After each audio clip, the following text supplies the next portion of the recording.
Hi everyone, welcome to Grow Roots. This is Shannon and welcome to my May 2026 container garden tour. So if you have found my channel recently, I am so happy. I just want to welcome you to Grow Roots. It's just been so amazing to have all of you join my channel recently, and I'm glad you're here. I have a very small garden here in North Texas. I kind of live in the suburbs north of Dallas, and I have very small garden spaces to work with. And I love plants. I'm obsessed with them. I want to grow all of the things. And the way that I can do that in my small space is by growing all of the plants that I want in containers. I have a beautiful backyard patio. I have a front porch as well. And I have containers all throughout my garden spaces. And this is how I am able to grow all of the things and create more room to grow more flowers, more ornamental plants that I am obsessed with. So I have over 60 containers this year. This is more than I've ever had. And so I am so excited to take you through all of the containers that I have.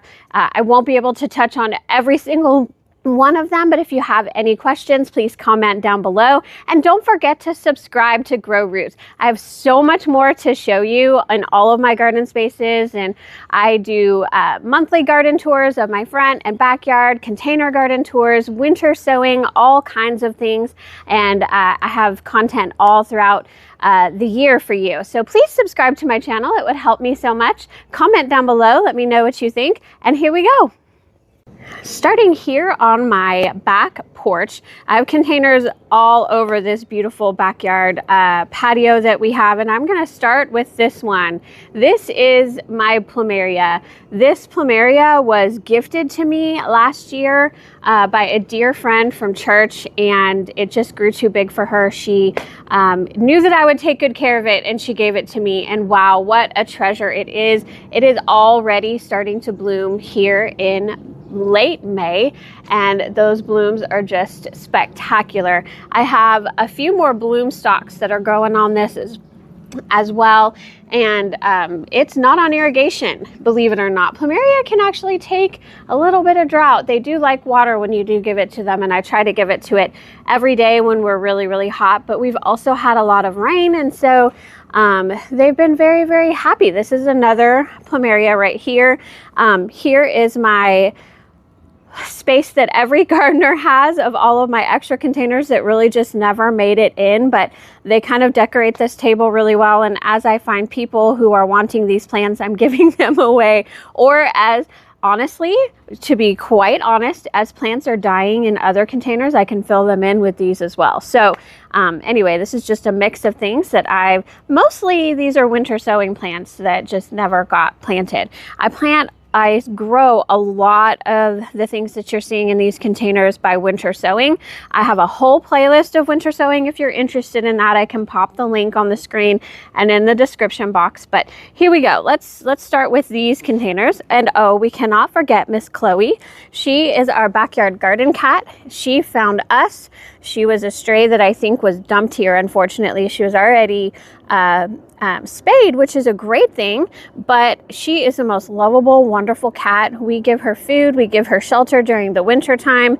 She stays back here. She hunts all of our little field mice, which is fabulous, and she just stays back here and just joins me on every single garden tour. We love her so much.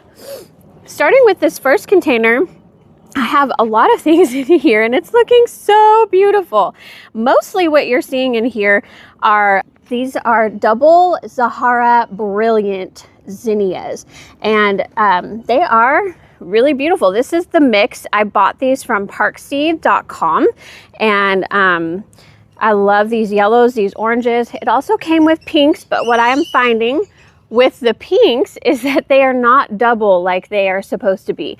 I don't know if Park Seed like mixed them up, but These are definitely just the normal pink Sahara zinnias. These are not double like the yellows and the oranges are, but I love them just the same. I also have verbena. These were all winter sown, you guys.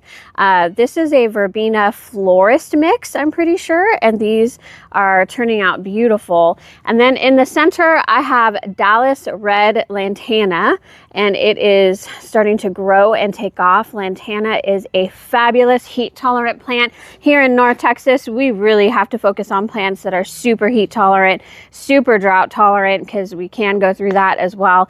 And then things that can just withstand all of the pests and crazy storms and all of the things that Texas throws at us. And zinnias, verbena, and lantana have definitely done that for me. I have a trellis in this container, and it has black-eyed Susan vine growing all the way up there. Also, it's eventually going to be too much for this container. It's eventually going to just try to take over, and that's when I may pull that out. I just kind of want to see it go up that trellis and become a nice little centerpiece, but I don't want it to take over. So anyway, lovely. I have my herb container here, and right now the oregano is kind of showing off. This is oregano up here, again winter sown. This is oregano that was it overwintered. Some apple mint is coming through, because once you plant any type of mint in any container, it's going to come back for years and years and years. And then I have lemon thyme there. I have parsley, but it's kind of getting taken over there by the oregano. Love to have that herb container. I made spaghetti sauce yesterday with all of those herbs. And then here is a container that I kind of just put all of my leftover winter sowing things in, but they look so good. This is Veronica, and I could not tell you what type of Veronica it is. It wasn't labeled. This was grown from seed of a Veronica that I have in my garden way over there. That was purchased, but it was not labeled what type it was. And anyway, Veronica does really well for me so far, and I absolutely love that. I love that this is its first year. It was literally just grown from seed this year, and it's already blooming. I have also, this is another one grown from seed this year, Powwow Echinacea. That is a seed from that plant over there, which is my Powwow Echinacea, and I grew that from seed, and it's already going to flower as well. Again, just this year. And then there's some more, these are just regular Sahara zinnias, and it's the orange variety. Yeah, so that's what I've got going on there. I've got a mixed container of Buddy Purple Gomphrena. I've got a different type of verbena. This is verbena Sweetheart Kisses, again grown from seed, winter sown, and they're going crazy. The leaf structure on this verbena is much different than the leaf structure on my other verbena florist mix. It's almost like the leaf structure of a Cosmo, which interestingly enough, I do have Cosmos in here in the center. This is a beautiful pink variety. I forget what it's called. It got struck by powdery mildew, and I did try to spray it with some copper fungicide, but maybe too late. And but anyway, that container is doing lovely. I have this one as well, which is kind of the centerpiece of my garden right now. This is Proven Winners Hoopla Vivid Orchid, and it is just performing absolutely beautifully in this container. This is full sun.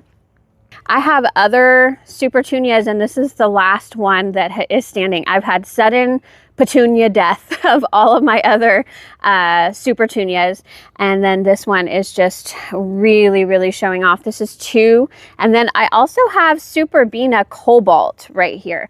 And while the plant is looking pretty good and it's starting to come back through there, I do not have any current blooms on that. And that's kind of how it goes with Superbena. It goes in bloom and out of bloom. I do have a couple of new blooms. I have not found the Superbena Cobalt to be a profuse bloomer yet. We'll see. We still have a lot of the season to go. But another thing that's in there is Verbena Bonariensis, and it is also looking fabulous. Let's see if I could get it to focus there. There we go. I have all kinds of these beautiful blooms up here, and this is its second year. And yes, I'm growing a perennial in a pot. That's kind of what I do because I don't have room to grow all of the perennials that I want, so I grow them in pots.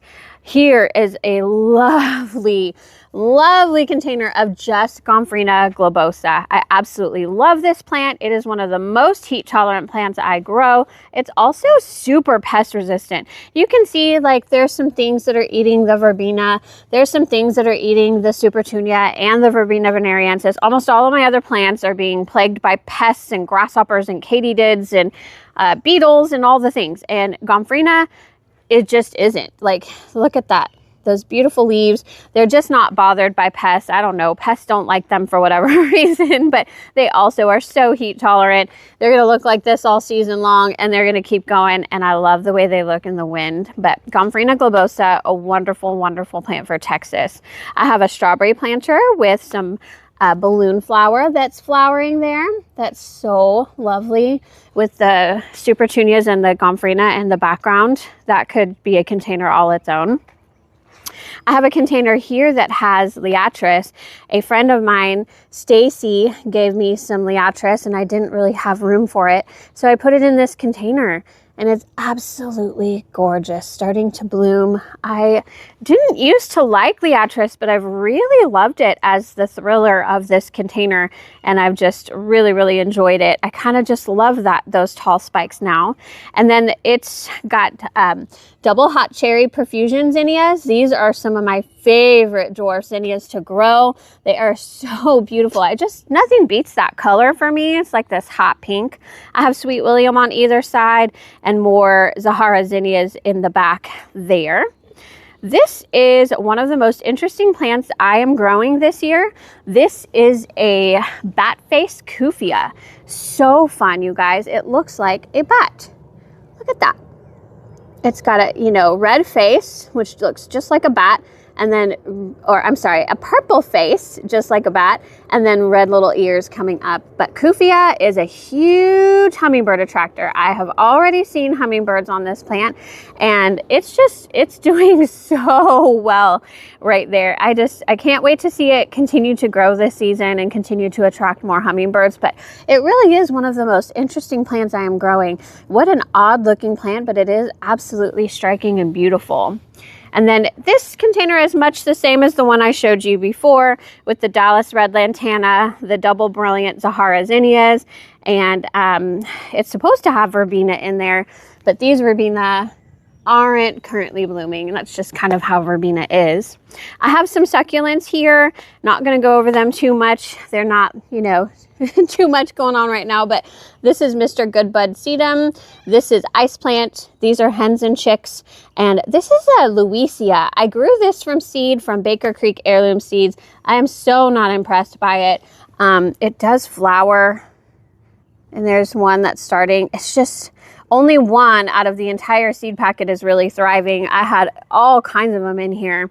It just has not done well, and it was an experiment, something you see online that you want to grow, and then you grow it and decide, it's not working very well. So I may use that pot for something different. Hi, Chloe, you sweet girl. So here is basil. This is a basil that is specifically bred to grow in a container. It's called Spice Boys basil. I purchased it on Baker Creek Heirloom Seeds. And yes, I've let it go to bloom, but I kind of really like it that way. And the pollinators love the blooms. And I still think it tastes the same. I made spaghetti sauce yesterday with this basil, and it still tasted amazing, even though it has bolted. And I love these white blooms. So it has a wonderful mounding habit. However, once it got to that lovely mounding habit, it split. And now it's growing all these new shoots. So I think it eventually will fill in that little hole. Yeah, see, we're not all perfect. It looks perfect right here. But you get on top of it and it has split, and that's okay. This is one of my favorite combinations that I have put together this season. This is Azuratum Leda.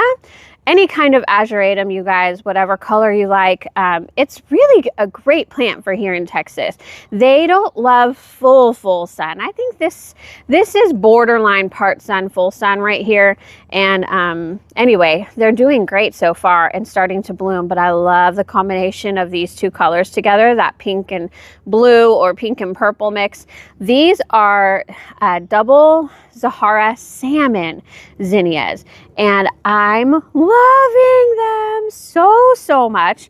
wow. And then they come out this like really cute pink color, and then they age to this white color. So, you know, you don't have to deadhead them. They still look wonderful as an older bloom, but the more you deadhead, the more you get more zinnias. So you definitely still want to do that. But I love, that's quickly becoming like double hot profusion zinnias and double Zahara salmon.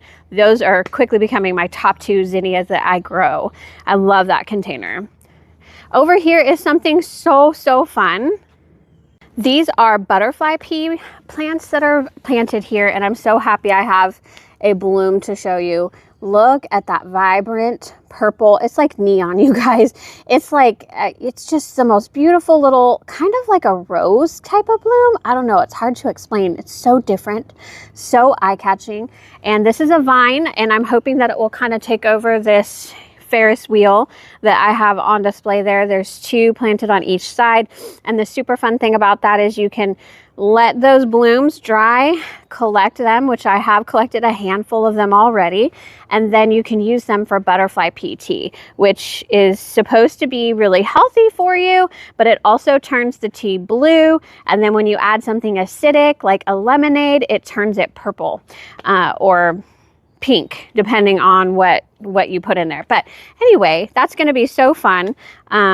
And I'm so happy to be growing. I've never grown butterfly pea before, and I just think it's so beautiful. Even the leaf structure is so pretty, and it's just kind of climbing through and doing its thing.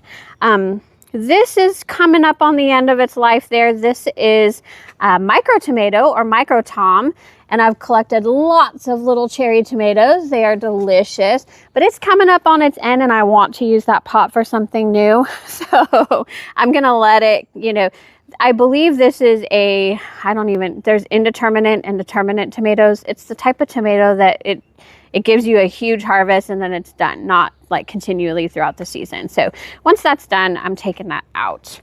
All right, so here is my limelight hydrangea alley. They're all planted in containers, and these have all honestly been propagated from limelight hydrangeas that I have grown in the past.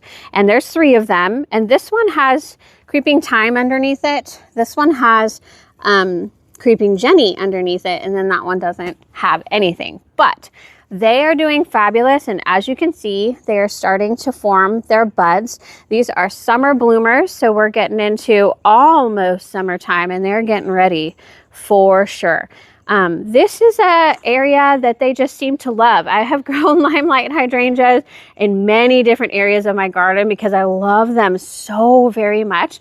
And this is where they always thrive. If I put a limelight here in this location, it thrives. So now I've just kind of come to the fact that this is where I'm going to grow my limelights. This is where they love life, and it's called Limelight Hydrangea Alley. And speaking of, believe it or not, this is my limelight hydrangea propagation station. This is how I have created these plants. I have a video all about that, so I'm going to link if you're interested on how I propagate my limelights to create more plants, just in case these succumb to the Texas heat, which is possible. I have more growing that will probably be ready next year. And then in with this container, while I'm trying to propagate these limelights, I had some Chinese forget-me-nots, and they are pretty much done. I left these so that you guys could see these beautiful, what's left of these beautiful blue blooms, but they are about done. I also had pink forget-me-nots that I purchased from Baker Creek Heirloom Seeds. Those little guys right there are the pink forget-me-nots. And while I appreciate the foliage, they never did bloom. These are annuals. They should have bloomed. None of them, not a single one from the seed packet bloomed. So I am disappointed in that. I wanted to see this, but pink, and just didn't get to it. So hey, you live and you learn, and you know. And then this is, let's see, dark opal purple basil. It has a really beautiful, striking color to it, and they are getting eaten for sure.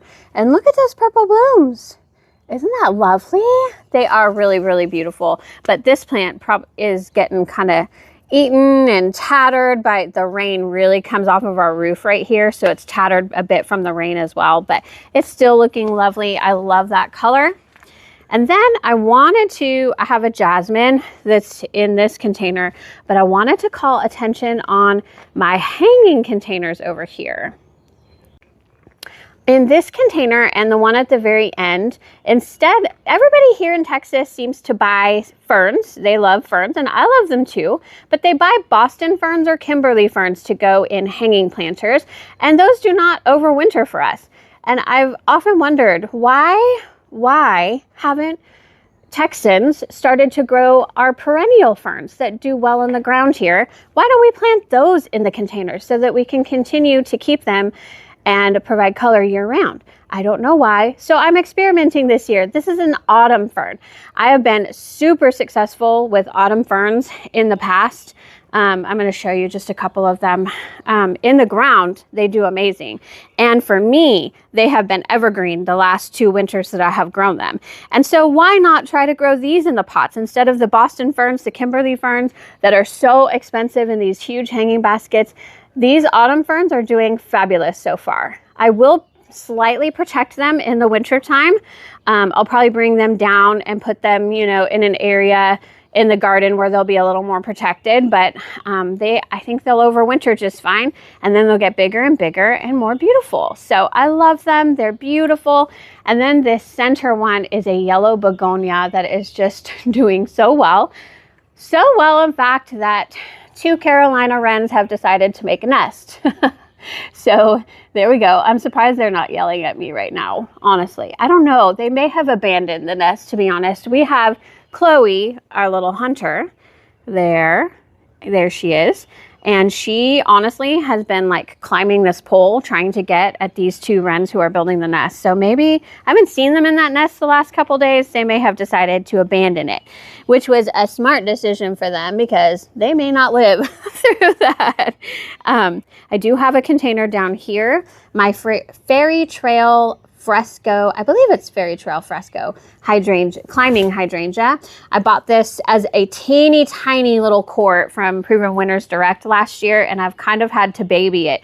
It's been slow to come to this, honestly. It should be probably much bigger than this, but I'm happy with it. It is surviving, but because it's being babied, that's why it's kind of down here. I want it to be a hanging basket. I want to have all 3 of these to be the climbing hydrangeas, but that's just kind of not happening. It's really like touch and go, and so I have it down here so I can take care of it and add soil acidifier as I need and things like that. So we'll see how that goes. I do have some containers in this garden that I wanted to show you just really briefly. I grow hostas in containers in my shade garden, and they do absolutely fabulously. This is a Proven Winners Shadowland Diamond Lake, Proven Winners Shadowland Woo La La.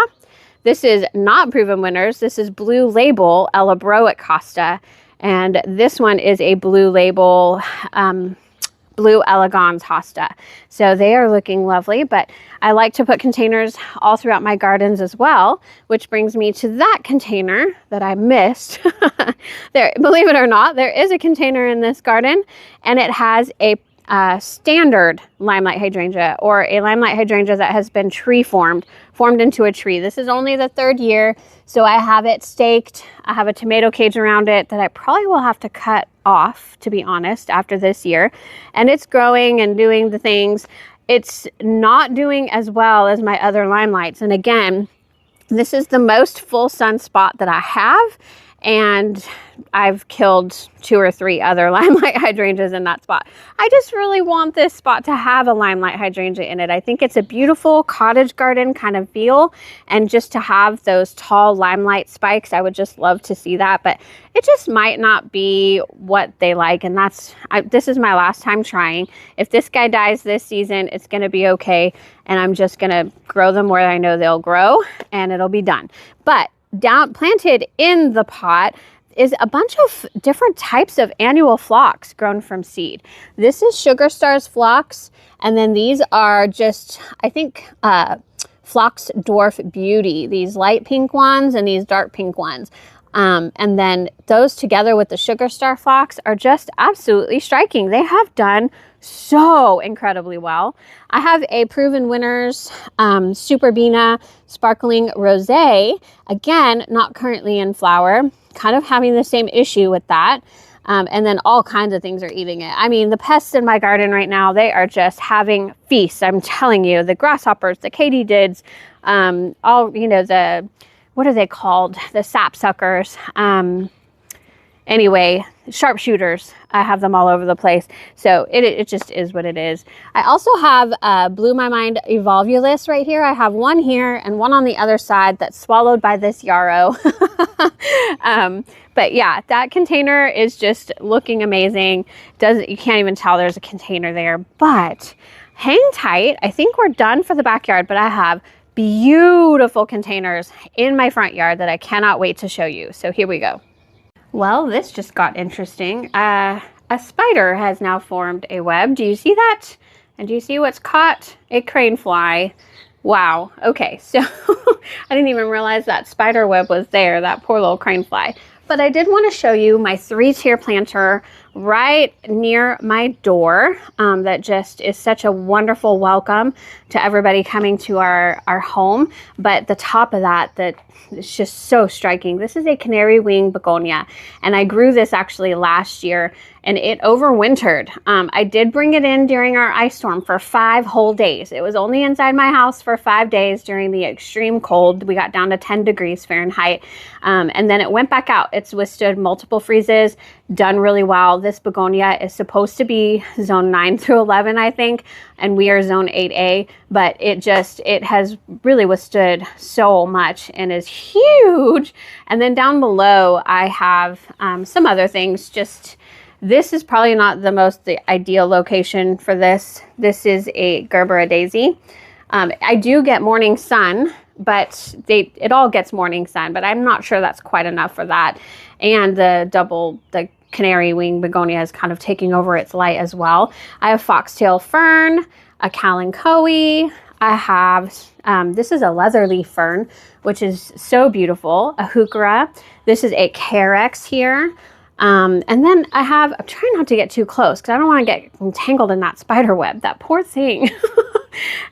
This is a beautiful, like, little bitty hosta that my friend Stacy gave me. And it's going to put on some blooms if you see that. And then it has variegated liriope in that container as well. Coming around this corner, I have a variegated lace cap hydrangea. And I'm so sorry, you guys. I wanted to get my container garden tour out when these were all in full bloom and bright pink. They just aren't. They're fading pretty quickly. But here is what that bloom looks like on this lace cap hydrangea. I'm trying to find another one. Let's see. Oh, here we go. This is a great example of what it looked like just a couple weeks ago. If I had just been able to have time for the container garden tour 2 weeks ago, you would have seen all of them looking like this. But it is a stunning plant, variegated leaves. There's one part of it that is not variegated. It's just kind of how that goes with the variegated lace cap hydrangeas. I've read that it often reverts back, like part of it will revert back, but I think that's fine. I love the mixture of it anyway, and this is such a striking plant all year round. It's just lovely. I love it so much. And then here is my endless summer hydrangea. I'm seeing right now that I need to give it a dose of chelated iron, because when you see the leaves at the tops like this starting to turn yellow with dark green veining, you know that it's not taking up enough iron. So it needs a dose of chelated iron. I already know the soil is fairly acidic enough, and that's another important thing for what this is, which is called chlorosis. You got to make sure the soil is acidic as well. But anyway, it's still looking lovely. It is full of blooms, most of them pink this year. I repotted it last fall, and it's been really, really difficult to get that soil back to the acidic level that it wants in order to turn blue. But it's you know, it's lovely. Look at this one that's starting to age. I think they age beautifully, honestly. Like this. This one's starting to turn green, and I'm going to leave it because I love that. Now this one I will prune off. This one got a little bit of burn from that morning sun. I think it gets the brunt of the morning sun. So I'll just go in there and take it off. There it goes. I got it. So yeah, this is what they look like when they burn. This is what they look like when they age. So if you see your hydrangea blooms getting like this, I see so many questions on our North Texas gardening page, like blooms that look like this. Why are they doing this to me? Well, this is just how they naturally age. You know, you get your nice bright blooms and then they age green. If you don't like it, you can take them off. I like it, so I leave them on, and they will turn a beautiful maroon color in the fall, by the way, if you leave them. But when they get like this is burn, and this means it's too much sun. And because only 1 or 2 of them have done this, it doesn't mean the whole plant is getting too much sun. It just means that this area got too much sun and it burned this particular bloom. And you know what? That's okay. It's no big deal. Coming over here, I have a topiary that has variegated English ivy, which is evergreen and it's lovely. I have an azalea. I believe this is Encore's Autumn Sunset. It is Encore Autumn Sunset Azalea. I have a pot right there that had some white and purple alyssum. The alyssum is done. And then, so I took that out. I potted some vinca there. And then I have some dianthus there as well. Looking lovely. Look at this. Oh my goodness. One of my favorite pots this year, hands down, by far. This is Dracula Red Celosia. Look at this, you guys. And I'm not responsible for this. I bought one Dracula Red Celosia at Halloween time in October last year. It was one plant and I planted it there, and you know, it's not going to survive the winter. So it died. It seeded itself in here, and the seeds started coming up during our ice storm, and the seedlings were up during the ice storm and survived. And so I kept about 5 or 6 seedlings and spread them out because, you know, they don't always come out spread out naturally. I spread them out in there, and then here we go. They have grown so fast and they look so amazing. The foliage is amazing. The blooms are amazing. As the season goes, the blooms will get bigger and bigger. I mean, this plant is a rock star, and it's just reseeded itself from one plant. So I am just so happy to have that. I did save the seeds, even some of the seeds. And so I'll save some of these seeds too and probably grow that every year. It's gorgeous. This one is beautiful as well. Again, more of those double Zahara salmon, beautiful. And then these are more of the Sweetheart Kisses verbena, which look at that lovely guy that's eating it. Okay, now I know I can spray it with some Captain Jack's dead bug to get rid of those caterpillars. I wonder what kind of caterpillar that is though. I'm going to research that first. But anyway, there you go. That's looking lovely. This is another container that I absolutely love. This is another type of Kufia, believe it or not. This Kufia is totally a different kind of Kufia, not your typical Kufia, but you can see that center is similar. It just has, instead of 2 spikes that look like bat ears, it's got what? 1, 2, 3, 4, 5, 6 petals, and it's pink and purple. This one is called Sweet Talk Deep Pink, and I found it at Callaway's, and I mean, the leaf structure is different, the petal structure is different, but it still kind of has that like trumpet shape that the hummingbirds love. So here we go. I have not seen a hummingbird on this plant quite yet, but I am so excited for that. And then this is Scaevola. So Scaevola is another super heat tolerant, super drought tolerant, can take anything that you give it. It's Texas tough, you guys. Scaevola is amazing, and it's great in the ground. It's great in containers. But this is Proven Winners Whirlwind Pink Scaevola. So I think that those two just look amazing together. Oh, by the way, I do have some Creeping Jenny in there as well. I just think that pop of color looks so beautiful. Coming over here, I have my Proven Winners Annuals container.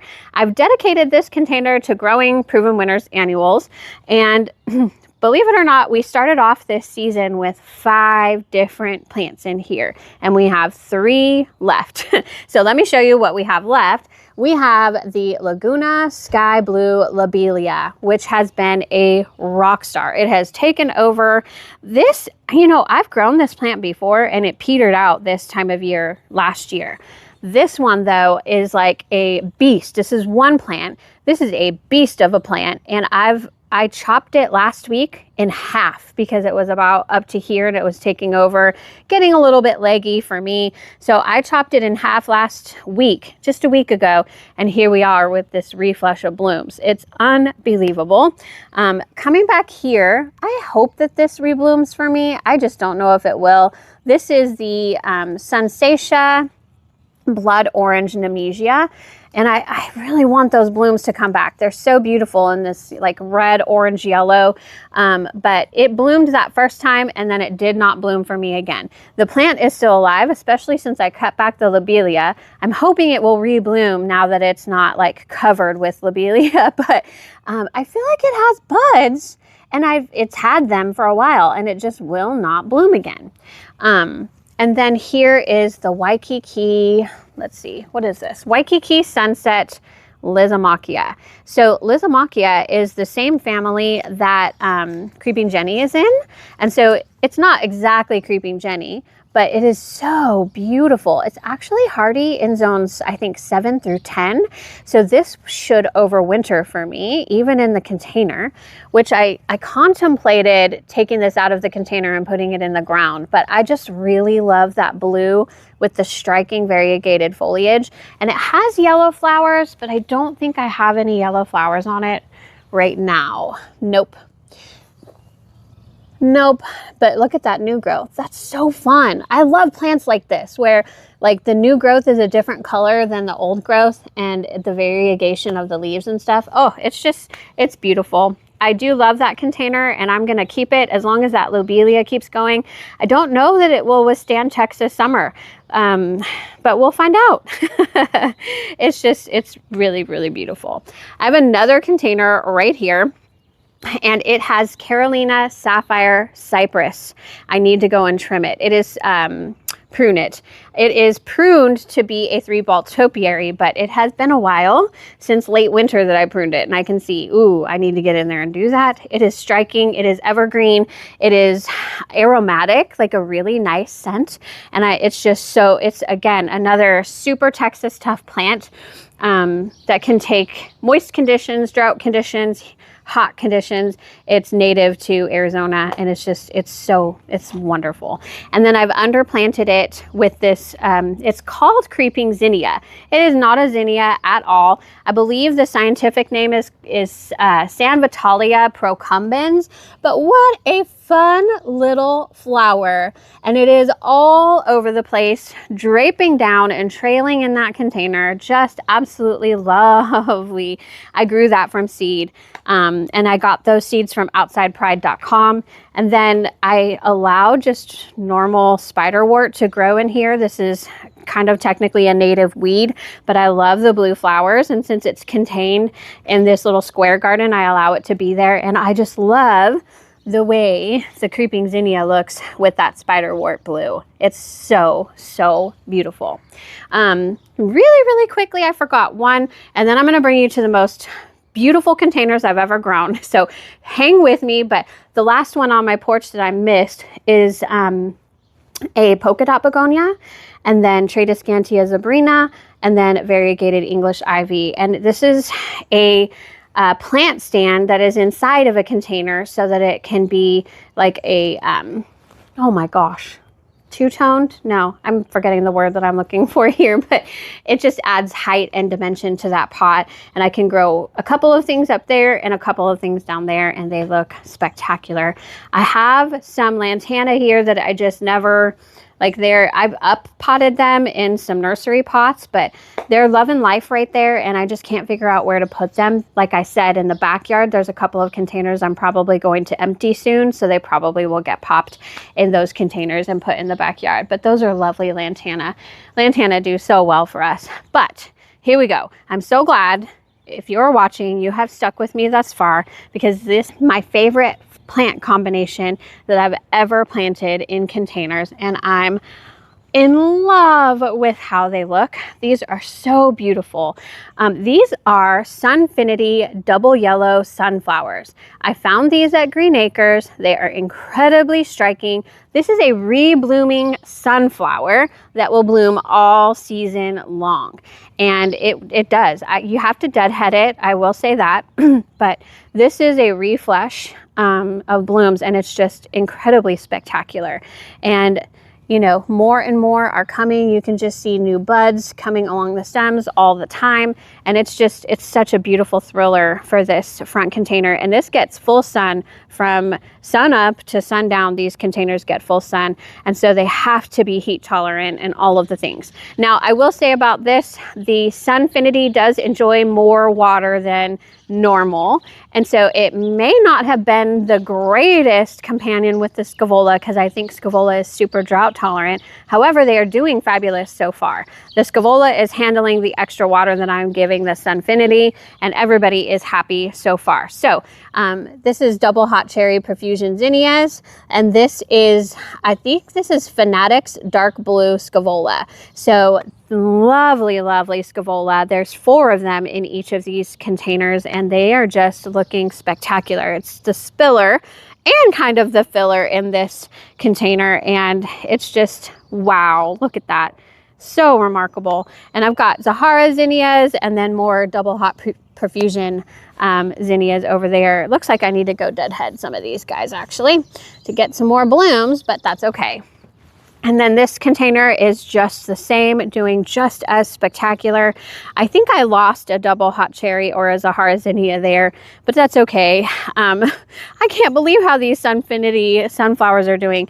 And I also have beetles that are eating the petals. So that's why you see some of these petals don't look like perfect. I have some beetles that are eating them. And anyway, but they're still so striking, so lovely. Oh my goodness. This is like my favorite kind of flower this year. I don't know. I'm just so like awestruck by that flower. And then look at that. The Zahara zinnias are just really, really coming in there. You can see my garden in the backdrop. Oh my goodness. These are my favorite containers that I've ever done. So that recipe is just hands down super great for heat and drought, all the hot climates and all of the things. It's just so lovely. So there you go, everyone. Those are my containers and how they're looking in late May of 2026. This is how I grow all of the plants that I want. I create more space by growing things in containers, and I just absolutely love that. So I thank you all so much for joining me today. I hope you'll hit that subscribe button. I have so much more to show you. And again, thank you just so very much for watching today. Comment down below and let me know what you think. Bye-bye, everybody.